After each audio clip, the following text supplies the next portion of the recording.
이번에 미국의 애플사에서 새로운 휴대전화를 출시했습니다. 새 모델이 공개되는 것과 동시에 그 첫 번째 제품을 누가 차지하느냐, 이것도 큰 관심거리였다고 합니다.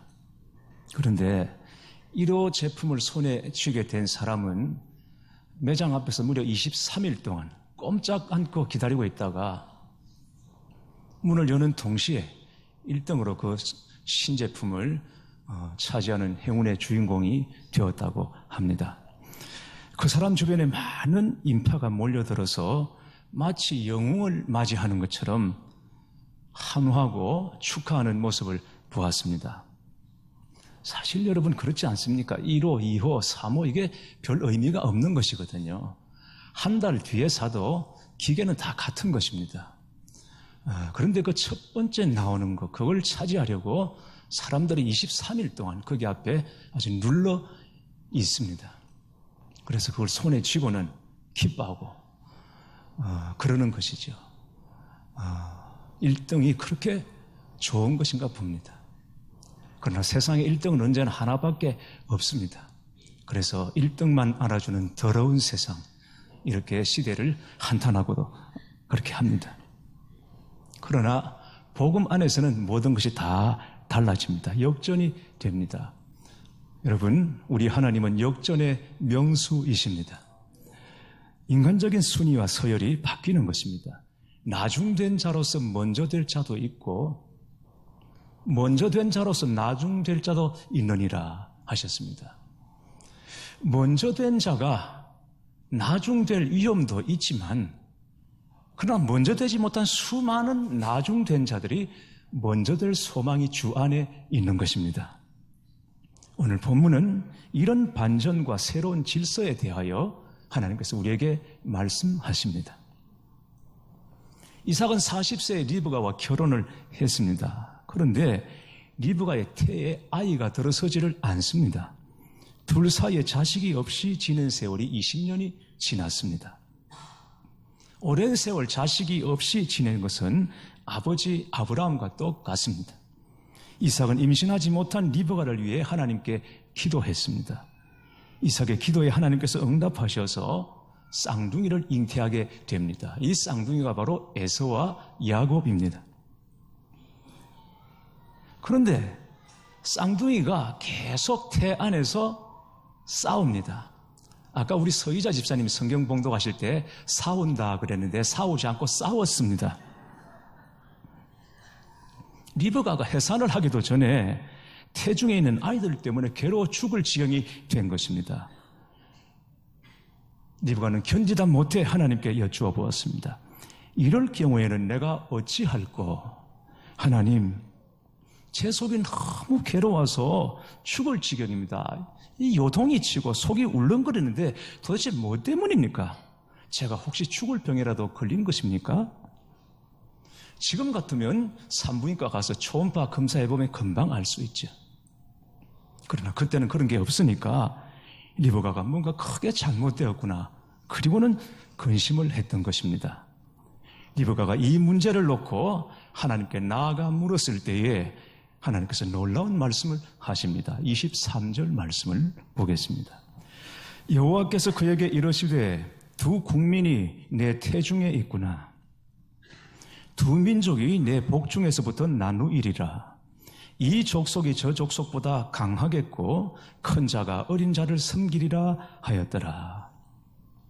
리브가의 속이 불편한 것은, 괴로운 것은 병든 것이 아니라 쌍둥이를 가졌기 때문이라는 것입니다.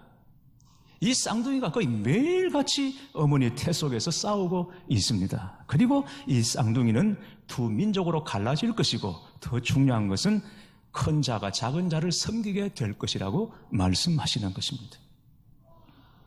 여러분, 이 말씀이 사실은 굉장히 황당하고 또 당황스러운 말씀입니다.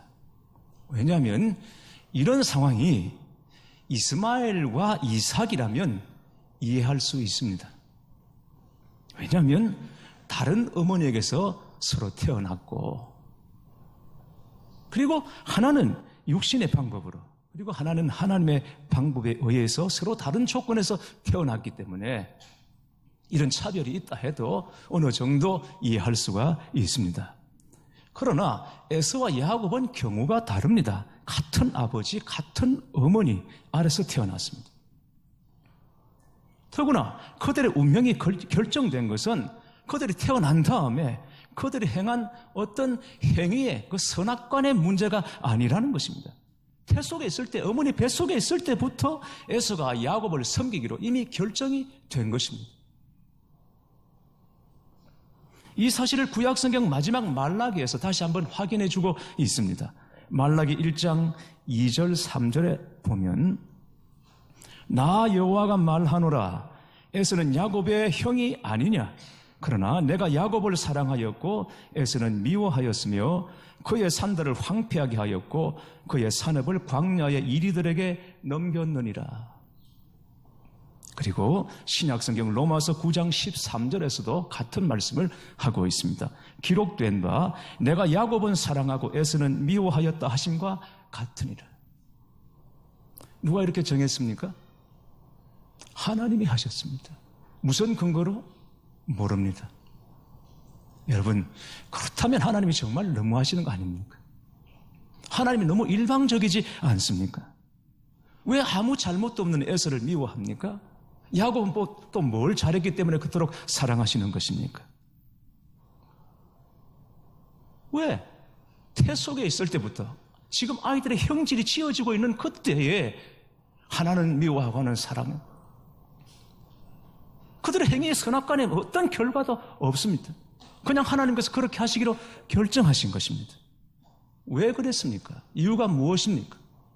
그게 당황스러운 것입니다. 그런데 누구를 미워했다, 누구를 사랑했다, 이 말의 뜻을 제대로 이해하기 위해서는 이스라엘 사람들의 이 문학적인 용법을 우리가 좀 이해할 필요가 있습니다. 어느 한쪽을 긍정하고 그걸 강조하기 위해서 다른 쪽을 부정하는 듯한 이 대비법을 쓰는 것입니다. 이를테면 내가 먹어본 음식이 너무 맛있다. 그걸 강조하기 위해서 다른 음식은 맛도 아니다. 이런 식으로 말하는 것과 같은 것입니다. 제가 군산에서 사역할 때 거기 성도님들은 식사할 때마다 밥 먹을 때마다 하는 말이 늘 이겁니다. 목사님, 부산 음식을 어떻게 먹고 사셨어요? 밥 먹을 때마다 목사님, 그동안 부산 음식을 어떻게 먹고 사셨어요? 전라도 음식에 비하면 여기는 맛도 아니라는 것입니다. 복음서를 보면 이런 말씀이 있습니다. 예수님께서 제자들에게 하신 말씀입니다. 자기 부모나 형제나 처자나 자기 목숨까지도 미워하지 않으면 내 제자가 될 수 없다. 주님의 제자가 되기를 원하면 부모, 형제, 처자, 심지어는 자기 몸까지 미워해야 내 제자가 될 수 있다라고 하신 말씀입니다. 자, 그러면 이 말씀을 그대로, 문자 그대로 해석하고 우리가 감동을 받아서 오늘부터 주의 제자로 살기 위해서는 부모, 형제를 미워하고 처자를 미워하고 심지어 내 육신까지도 학대하고 그래야 진짜 제자가 될 수 있는 것입니까? 주님께서는 그런 의미로 하신 말씀이 아닙니다. 그 정도로 주님을 사랑해야만, 그런 각오로 주님을 사랑해야만 제자가 될 수 있음을 강조하신 말씀인 것입니다. 여러분, 성경을 보십시오. 하나님께서는 에서를 저주하시거나 에서를 미워한 적이 결코 없습니다. 그러나 그렇다 하더라도 야곱을 사랑하신 것만은 분명합니다. 그것도 에서를 미워하시는 것 정도로, 그렇게 보일 정도로 야곱을 사랑하셨는데 태어나기도 전에 왜 그토록 사랑하셨는가? 이 태중에 있는 아이를 두고 무슨 이유, 무슨 근거로 그렇게 하셨단 말인가? 당연히 먼저 난 자가 상속자가 되고 그리고 강한 자가 택함을 받는 것이 인지상정 아니겠습니까? 그런데도 하나님은 큰 자가 어린 자를 섬기리라 하신 것입니다. 교회 여러분, 여기에 우리는 큰 자보다 작은 자를 택하시는 하나님의 섭리를 볼 수 있는 것입니다. 이게 바로 성경의 중요한 메시지입니다. 나중에 야곱이 요셉의 아들들을 축복하죠. 손자들입니다. 요셉의 큰아들이 므낫세이고 작은 아들이 에브라임입니다. 야곱이 세상을 떠나기 전에 이 손자들을 축복합니다. 요컨대 이스라엘 사람들은 축복을 할 때는 오른손을 얹어서 축복을 합니다. 이 오른손이 그렇게 중요합니다. 그런데 보니까 오른쪽 앞에 므낫세, 당연히 므낫세가 큰아들이니까 앉아있고 그 옆에 에브라임이 앉아있습니다. 야곱이 손자들을 축복하는데 어떻게 합니까? 이게 아니라 이렇게 축복을 했습니다. 요셉이 아버지 아닙니다. 그게 아닙니다. 얘가 큰애입니다. 아버지 손이 지금 잘못됐습니다. 이렇게 하셔야죠. 안다는 것입니다. 나도 안다 아들아. 그리고는 어긋나게 손을 얹어서 축복합니다. 왜 그렇습니까? 하나님의 뜻이었기 때문입니다. 그게 하나님의 뜻이었기 때문입니다. 하나님께서 왜 여러 나라 여러 민족 중에서 하필이면 이스라엘을 택하셨는가?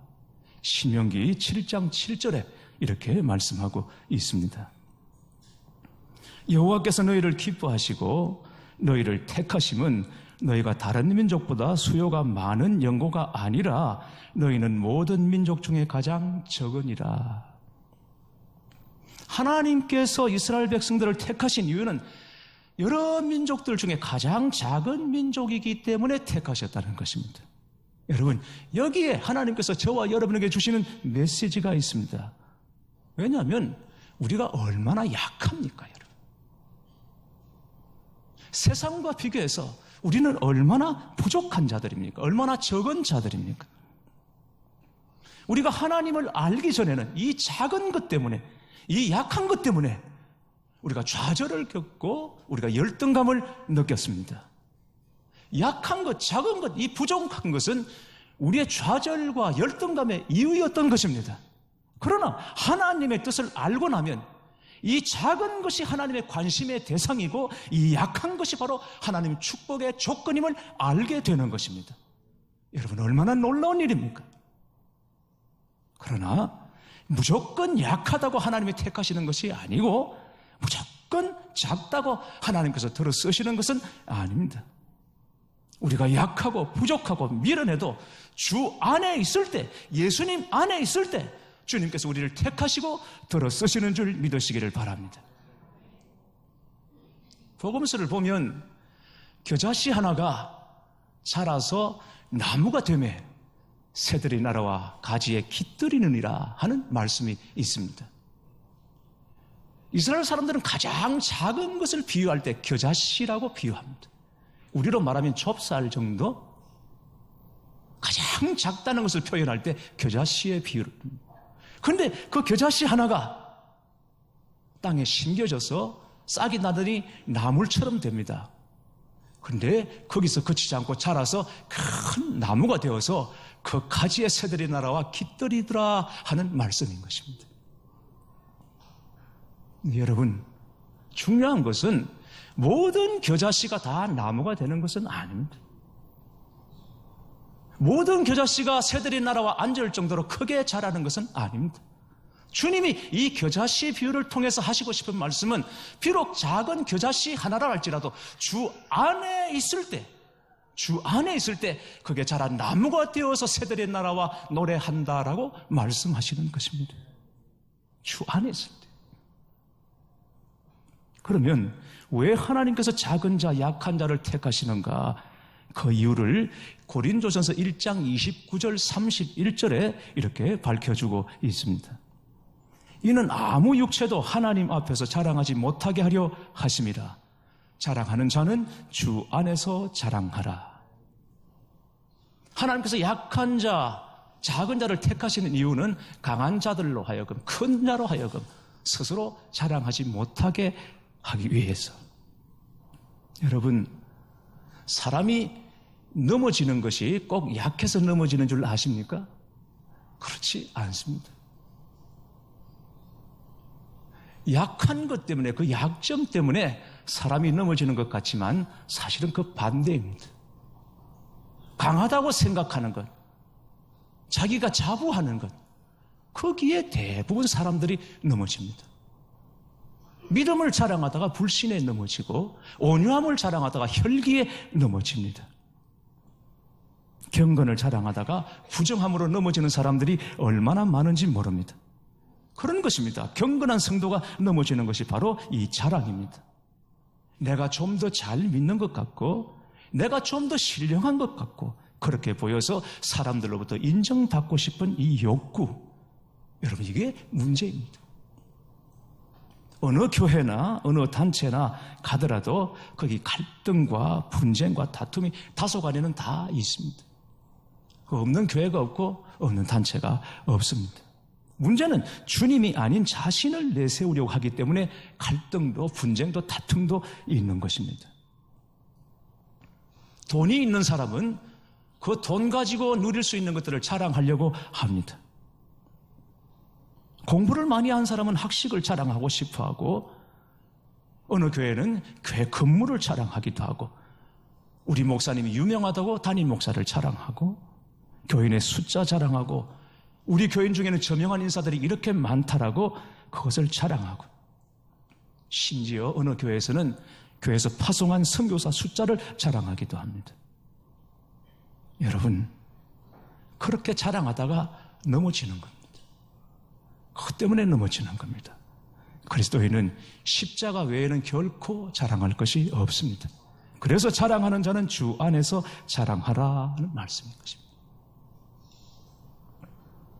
서로 다른 교회에서 사역하는 부목사님들이 자기 교회 담임 목사님 자랑을 하기 시작했습니다. 우리 목사님 설교 정말 잘하신다. 우리 목사님은 설교를 얼마나 잘하시는지 어떤 자리에서도 주제가 딱 주어지면 거기서 그냥 주제가 주어지면 원고 없이도 그냥 그 자리에서 1시간을 설교할 수 있을 정도로 우리 목사님은 설교를 잘하신다. 그랬더니 옆에 있던 다른 교회 부목사님이 말했습니다. 말도 하지 마라. 우리 목사님은 얼마나 대단한지 우리 목사님은 얼마나 유능하신지 주제도 없는 설교를 1시간도 넘게 하신다.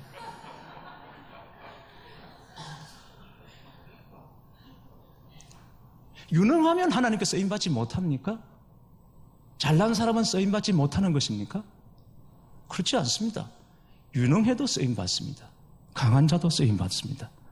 사도 바울은 모든 면에서 부러움의 대상이었습니다. 그는 참으로 강한 자였습니다. 그런데도 사도 바울이 하나님께 쓰임을 받았습니다. 거기에는 까닭이 있습니다. 빌립보서 3장 7절 8절 말씀을 보시면 바울의 고백입니다. 무엇이든지 내게 유익하던 것을 내가 그리스도를 위하여 다 해로 여길 뿐더러 또한 모든 것을 해로 여김은 내 주 그리스도 예수를 아는 지식이 가장 고상함을 인함이라. 내가 그를 위하여 모든 것을 버리고 배설물로 여김은 그리스도를 얻고 그 안에서 발견되게 함이니. 여러분 이것을 깨닫고 나면 어떤 사람이라도 하나님 앞에 쓰임받을 수 있습니다. 사도 바울이 하늘에 들려 올라가서 삼청천을 구경한 적이 있습니다. 놀라운 일이죠. 놀라운 일이죠. 그런데 하늘을 보고 난 다음에 거기다 1절 말하지 않았습니다. 여러분 우리 같으면 난리 납니다. 어제 아마 여러분이 하늘을 보셨다면 꿈을 꾸시든지 환상 중에 하늘을 보셨다면 오늘 난리 납니다. 뭐 제가 여기서 설교할 수 있겠습니까? 당장 내려오라. 지금 내가 얘기해야 된다. 그리고는 그냥 얘기하겠죠. 천국 보고 온 분들의 간정 집회가 얼마나 많이 열리고 있습니까? 사도 바울이 삼청천을 구경하고 난 다음에 무려 14년 동안 1절 거기에 대해서 말하지 않았습니다. 함구했습니다. 그러다가 나중에 고린도전서 12장에 가면 그때 그 사실을 14년 만에 비로소 이렇게 얘기합니다. 내가 그리스도 안에 있는 한 사람을 아노니 그는 14년 전에 셋째 하늘에 이끌려 간 자라. 그가 몸 안에 있었는지 몸 밖에 있었는지 나는 모르거니와 하나님은 아시느니라. 고린도후서 12장 2절 말씀입니다. 천국에 갔다 왔습니다. 너무너무 환상적이었습니다. 황홀했습니다. 자기가 지금 몸 안에 있는지 몸 밖에 있는지 사실은 살았는지 죽었는지도 분간할 수 없을 정도로 그렇게 황홀했다는 것입니다. 그런데 사도 바울이 뭐라고 말합니까? 내가 한 사람을 안다. 마치 남의 얘기하듯이 3인칭으로 표현하고 있습니다. 물론 그게 대단한 경험이겠지만 그러나 그 경험보다도 더 놀라운 것은 연약한 자기 육신과 자기 삶을 통해서 하나님의 위대하신 복음의 영광이 나타나는 것을 더 귀하게 여겼고 그게 진짜 자랑인 것을 알았기 때문인 것입니다. 하나님께서 큰 자가 어린 자를 섬기리라 말씀하셨습니다. 이것은 작은 자가 하나님의 축복의 대상인 것을 밝힌 것이 분명하지만 그러나 그와 동시에 큰 자가 하나님의 은혜를 받기 위해서는 겸손하게 동생의 종처럼 낮아지지 않으면 안 된다는 것입니다. 큰 자라고 여기는 자들은 동생의 종이 될 마음으로 섬기지 않으면 그 큰 것이 전혀 복이 안 되고 영광이 안 됩니다. 직분도 마찬가지입니다. 교회를 오래 섬기다 보면 무거운 직분을 받게 됩니다.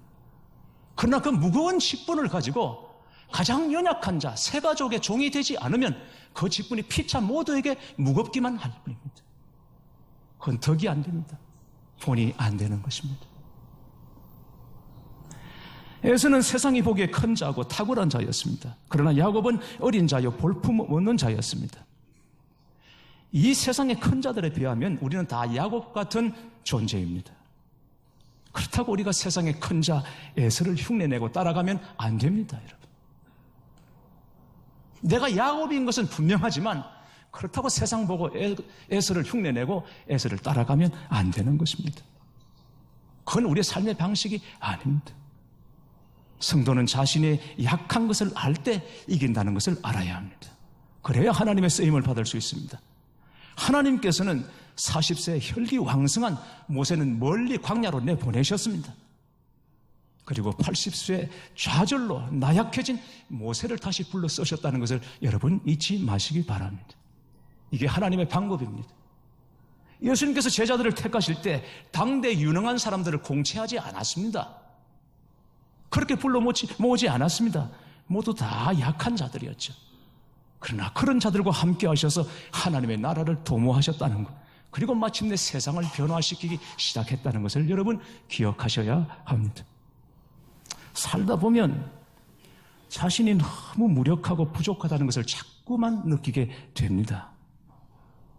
예전에는 몰랐습니다. 어릴 때는 자신이 부족하다는 것이 고작 남과 비교해서 좀 낫다, 못하다는 정도였습니다.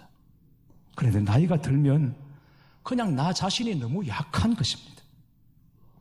자꾸 약하다는 것을 깨닫게 됩니다. 그래서 더욱 주님을 의지하게 되는 것입니다. 그런 까닭에 찬송가 가사처럼 내 구주 예수를 더욱 사랑, 더욱 사랑, 더욱 사랑. 내 구주 예수를 더욱 사랑, 더 사랑, 더 사랑. 그렇게 되는 거죠. 여러분, 그게 하나님의 계획입니다. 그게 경건이고 그게 바로 성숙인 것입니다. 내가 약한 줄 알고 내가 작은 자인 것을 알고 더욱 더 주님을 찾고 구하고 두드리는 것, 이게 진짜 하나님의 계획이고 이게 하나님의 은혜와 축복인 것이죠. 나 왜 이럴까? 내가 왜 이렇게 약하고 무력할까? 왜 뜻하는 대로 되는 일은 하나도 없고 내 생활은 온통 나를 속이기만 하는 것일까? 그렇게 여겨지시더라도 여러분, 그걸 한탄하지 마십시오. 생활이 여러분을 속인다고 한탄하지 마시고 더욱더 주님을 바라보시기 바랍니다. 자신이 약한 것 때문에 눈물 흘리지 않고 낙심하지 않고 도리어 그 약한 것을 자랑할 수 있다면 그 사람은 이미 이긴 자입니다. 이유는 오직 하나, 그것이 더욱 주님을 의지하게 만들기 때문인 것이죠. 그렇게 함으로 마침내 여러분이 하나님의 은혜 안에서 반전과 역전의 인생을 살아가는 행복한 주인공이 되시기를 주님의 이름으로 축원합니다.